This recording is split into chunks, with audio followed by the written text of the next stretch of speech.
Welcome back to my YouTube channel. ಇವತ್ತಿನ ವಿಲೋಕಲ್ಲಿ ಏನು ದೇವಸ್ಥಾನ ತೋರಿಸೋದಿಲ್ಲ ಅಂದ್ಕೊಂಡ್ರೆ ಎಸ್, ಅದೇ ನಮ್ಮ ಚನ್ನಪಟ್ಟಣದಲ್ಲಿರುವಂಥ ಕೆಂಗಲ್ ಹನುಮಂತರಾಯ ದೇವಸ್ಥಾನಕ್ಕೆ ಸರಿ ಮಗಳನ್ನ ಫಸ್ಟ್ ಟೈಮ್ ಕರ್ಕೊಂಡು ಹೋಗಿದ್ವಿ. ಆಲ್ಮೋಸ್ಟ್ ಒನ್ ಡೇ ಟೆಂಪಲ್ ರೌಂಡ್ಸೇ ಆಯಿತು ಆ ಡೇ. ಈ ಭಗವಾನ್ ಹನುಮಂತನಿಗೆ ಸಮರ್ಪಿತವಾಗಿರುವಂಥ ಈ ದೇವಾಲಯ ಎಷ್ಟು ಸುಂದರವಾಗಿತ್ತು ಅಂದರೆ, ಸುತ್ತ ತೆಂಗಿನ ಮರ, ಮಧ್ಯದಲ್ಲಿ ದೇವಸ್ಥಾನ ಎಷ್ಟು ವಿಶಾಲವಾಗಿದೆ ಅಂದರೆ ನಿಮ್ಮ ಮಕ್ಕಳನ್ನ ಒಂದು ಸತಿ ಕರ್ಕೊಂಡು ಹೋಗಿ ಬರ್ಬೋದು ಒನ್ ಡೇ ಅಂತ. ಆಲ್ಮೋಸ್ಟ್ ಎಂಟ್ರಿ ಆದ್ವಿ ದೇವಸ್ಥಾನದಲ್ಲಿ. ಫಸ್ಟ್ ನಾವು ಸೀತಾ ಲಕ್ಷ್ಮಣ ಮತ್ತು ರಾಮನ ನೋಡಿದ್ವಿ. ಅದಾದಮೇಲೆ ಪಕ್ಕದಲ್ಲಿ ಆಂಜನೇಯ ಸ್ವಾಮಿ ವಿಗ್ರಹ ದೊಡ್ಡದಾಗಿತ್ತು. ಏನಿಲ್ಲ, ಸುಮಾರು ಬೆಂಗಳೂರಿಂದ ಮೈಸೂರು ಹೈವೇನಲ್ಲಿ 3 ಕಿಲೋಮೀಟರ್, ಕೇವಲ ಒಂದು 3 ಕಿಲೋಮೀಟ್ರ್ ಆಗುತ್ತೆ ಅಷ್ಟೇ. ನೀವು ಹೋಗಿ ಬರ್ಬೋದು.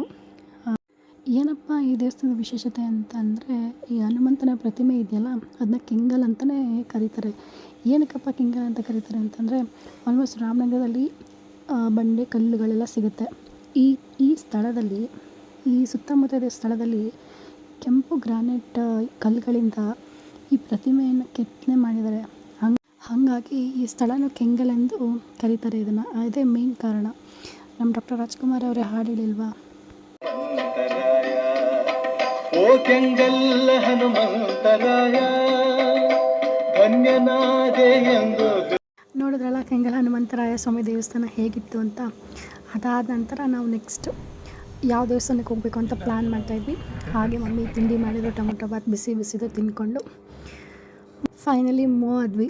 ಚರಿ ಮಗಳು ಅಂದರೆ ತುಂಬ ಖುಷಿ ಪಡ್ತಾಯಿದ್ರು. ಟ್ರಾವೆಲಿಂಗ್ ಫುಲ್ ಗ್ರೀನರೀಸ್ ಸುತ್ತ ನೋಡಿ ಅವ್ರು ತುಂಬ ಖುಷಿಪಟ್ಟರು. Thank you for watching and subscribe to my YouTube channel. Wait ಮಾಡಿ ನೆಕ್ಸ್ಟ್ ಯಾವ ಪ್ಲೇಸ್ ವಿಸಿಟ್ ಮಾಡ್ತೀವಿ ಅಂತ.